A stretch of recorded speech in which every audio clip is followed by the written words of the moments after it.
we used a lot of Ring Brother parts. Okay. And something that you don't usually see is the covers on the blower. Oh, okay. So those were from Ring Brothers a few years back, and then we modified them to make them work. Wow. And rather than go with a Pontiac engine, we went with the Dart 427. Okay. Big power then. Big power, all the good stuff inside of it internally.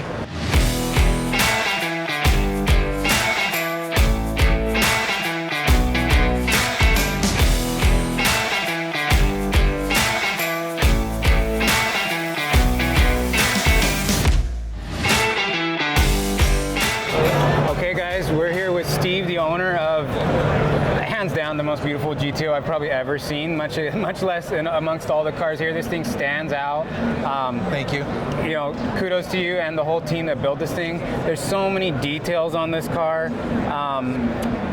We could probably talk for 2 or 3 hours about all the details and stuff. Initially, obviously, the color brings you in. I'm sure you get a ton of comments about that because it just suits the body style so well. We talked earlier, Sean Smith did the initial design work. That's correct. It sounds like a big team of guys all came together to do different disciplines to build the car.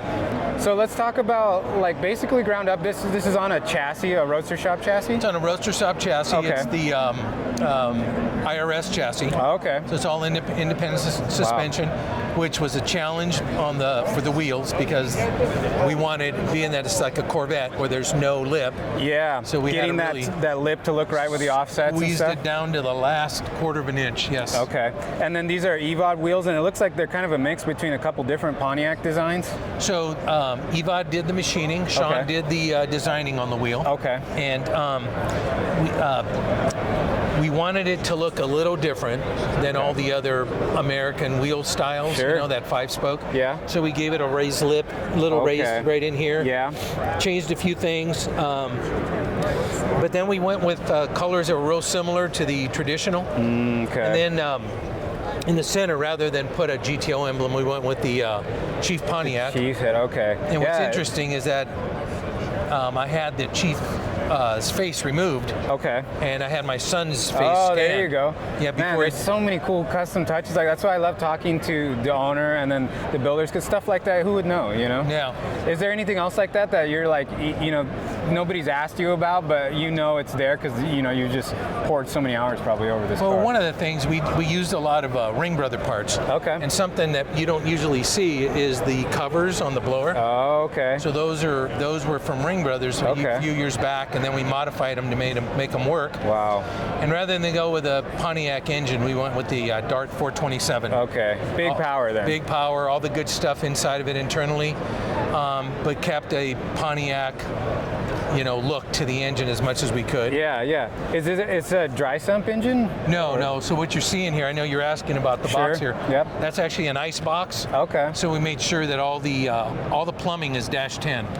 Okay. So it's got real oversized plumbing to the supercharger. So there's a lot, I mean, have you dynoed it? I'm sure this thing is like well capable for 4-digit power. We're estimating it's about 1,100 horsepower. Okay. We had the engine was built by a company out in Santa Fe Springs, Illinois. Okay. And then I purchased the All-Pro heads and had them milled to he ported them to an LS7 configuration. Okay. So it's a big. It's beautiful too. All the detail work, the satin finishes on the engine. It's so well executed, and all the gaps, all the fit and finish on everything is just way above and beyond anything you could get in the 60s for sure. Yeah. Thank you very much. And the interior? So the interior, we wanted it to look. Well, we went with a couple of different designs that Sean had done, and so we had it look very traditional. Okay. And then we saw the Cadillac Celique. Okay. And some of the design cues on that. So we shaped it. We didn't want any flat panels. Okay. So everything has shape. Wow, yeah. Even the metalwork, all of it has shape to it. And even when you open the door, it's all just finished in the jamb here. It continues on. There's nothing. Wow. So we cut the pinch weld. We cut it off and welded this up, cleaned it up, so that it comes up flat. Wow. Up against the door. Yeah. Instead of that, you know, wind lace or whatever they would have put over that from the factory. Yeah. And I love the contrast, the polish. It just looks so good against this color and the leather and everything. So all of that is a bright nickel. Okay. Everything's nickel. The whole car's nickel. There's no chrome. Wow. just pointing to the interior, the shifter looks very much like what you see in a Bentley. Okay. And then all the black you see, you can see some grain in it. It's actually like a Mercedes where you have the black grain.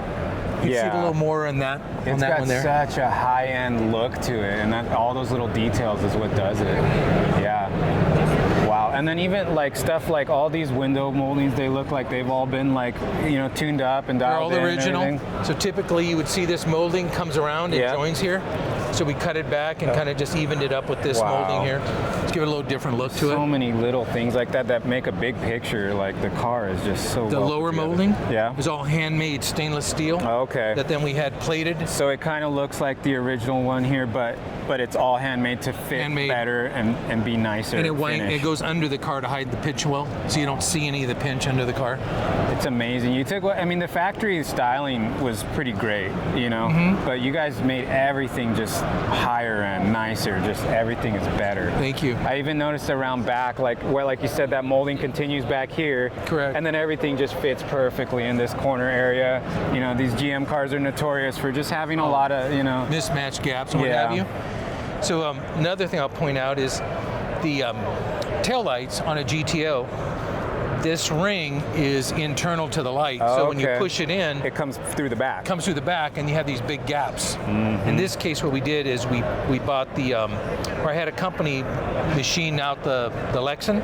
Okay. And then we used Digitails, and then we had another guy come in and scan it. Wow. And we made these fit over the top. Wow, yeah. So it's you hide all the much gaps. Cleaner, yeah, and it just fits perfect. And then I saw too, when you turn the lights on the LED, it has that modern touch that the whole car just feels way high end for kind of like a BMW, Mercedes. Yeah, and the colors lend themselves to that. I think I overheard you tell somebody this is a BMW color. This is a BMW color. Okay. It's Blue Ridge Mountain. Oh wow, it's beautiful. Yeah, just the contrast of this, you know, there's a lot of black cars out here. Oh yeah. But this is beautiful. This is classy, really. I keep saying that word, I don't know how else to describe it, but everything fits so well, and that's what I think. And then the stance. You know, wheels, tires, and stance is kind of, you know, what sets the tone for a car. Yeah, right. And you guys nailed it with this thing. Yeah, we shoved 20-inch wheels in the back, and that's the biggest Michelin tire you can get, which is the 345 30. Yeah. 20. Well, you need it with that power level. Oh, I will, yeah. So did the car you debuted it here then, huh? This is the first time it's been seen. Okay, wow. We had it out there on Instagram under Twisted 67 right. GTO. Yeah, that's how I heard of it. I'm a San Diego guy, and there's some work that was done in that area on the car. So yes, it was. I followed it that way, but man, in person, pictures don't do it justice, man. This thing is incredible. Shout out to everybody involved. It was just such a good. Thank you. Owner, you seemed really involved in the build, which is not something you see a ton. Can you talk a little bit about that, like your input, your influence on it? Yeah, so a lot of builders, I find, they'll take over the build, and it's somewhat of their vision. They bring the client's vision, but it's their vision too. And I didn't want the car to get away from me in terms of cost, schedule, and my vision. Right. So I commissioned one guy to do some metal work for me. Roadster shop had done most of the metal, which I was real happy with. Okay. And they set up the engine, they set up all the cooling system. They did a really nice job. So you had a good foundation from a reliable, trusted source. You know, they really know what they're doing. They know what they're doing. I really am happy that they started it off for me. Okay. Then we brought it home. We had Hot Rods down in San Diego. They started on the body. They started on the paint. Nigel Pappas, who works there, he worked for Chip Foose in the past. Okay. He sucked in the bumpers, cleaned up the bumpers, cleaned up all the metalwork on it. Yeah. And then once it was painted, we took it back. I had a guy wire it at my house, so we put in a coach system. And then, funny, the engine was painted at the time. It was a Mustang red. Okay. And I could not make that color look right against this. I kept thinking, no, I can't even take enough shots to make it look good. So we end up going back to Hot Rods, and I told them, I said, I'm gonna pay you to do it. Pull the body back off. Wow. What? Pull the body. No, we're painting everything. So then we came up with a Audi Matador. Okay. Matador Red. Audi Matador Red, and did it in a matte. Wow. And so that's how that turned out. But yeah, so I moved it along, and then I picked the interior shop that I wanted to work with. Okay. I worked with a guy who did all the 3D scanning, and he did a lot of the machining for me. And then I gave that to the interior shop. Wow. Yeah, that's the thing. I always love talking to the builder or the owner or someone who's really involved in it. It sounds like you were like the manager of this whole thing. I was. Which is tough because that's where a project of this scale does get away from most people. And that's when you see these really crazy numbers. I mean, any time you take a car to this level, it's not going to be cheap, you know, no matter what you do. No, it's not. But yeah, that no compromising, like the story you told about having to pull the body off to do the engine, that's what makes a car like this. There's always something where somebody refuses to compromise, and it just shows, man. It's like the finished product. It was probably painful during that moment when you realize I have to do this, but I made a few enemies. Well, not enemies, but all of the team is friends. Yeah. But we did have some trying times. I bet, yeah. You know? Well, it's never a smooth road to get something like this. I mean, it stands out. Even here, I can't imagine this at like a local car show. It's probably just head and shoulders above most things you see. But even here, it's like it stops you in your tracks, man. It's like already like I love GTOs already. GMA bodies in general, pretty good car. But man, this is just over the top.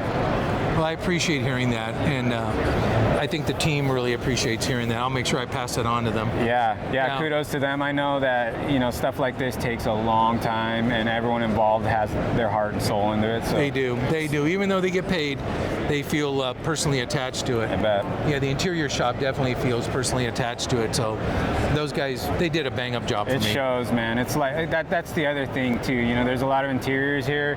This one stands out. Even the details you told me. I mean, it's still like you look at the dash and you're like, well, that's a GTO dash. But everything about it that you can, every single knob, everything is just way over the top, Yeah, I like that you kept the layout. You didn't change things. No. Just because you wanted it to look different. I mean, you kept the soul of this car, but it just stops you in your tracks. It's not like you can look at a regular GTO and you won't get the same feeling you get with this car. So my last build with Sean, it was the infrared Camaro. Okay. When we took that car, I told him. that car. Thank you. That was you, okay. Yeah, so I told him, I said, if we dropped that off in Stuttgart, Germany, how would they return the car to us? And I think we hit that one too. Yeah. And the same thing here. If we dropped this off in England or Italy, how would they give it back to us? I love that. You have to have a design premise like you as an owner to even have that foresight to give to him. That's amazing, and it shows. And we've noticed something, a trend. We've been looking at a lot of really nice cars around here, and Sean's name is involved in a lot of them. So yes, he is. It's a good partnership to have, and then now you have two cars with his touch on them. So amazing, man.